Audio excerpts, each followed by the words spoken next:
Ang kalabaw at ang kuhol.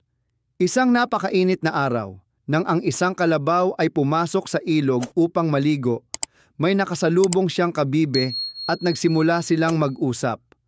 "Napakabagal mo," sabi ng kalabaw sa kuhol. "O hindi," sagot ng kuhol. "Kaya kitang talunin sa isang karera." "Kung gayon, subukan natin at tingnan," sabi ng kalabaw.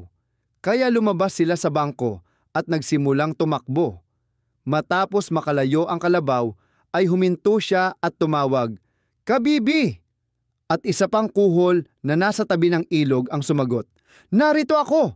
Pagkatapos, ang kalabaw, sa pag-aakalang ito ang kaparehong kabibi na kanyang kinakarera, ay tumakbo. Maya-maya ay huminto siyang muli at tumawag, "Kuhol!" Muli ay sumagot ang isa pang kuhol, "Narito ako!" Nagulat ang kalabaw na kayang makipagsabayan sa kanya ng kuhol. Ngunit siya ay tumakbo ng tuloy-tuloy, at sa tuwing humihinto siya para tumawag, isa pang kuhol ang sumasagot sa kanya.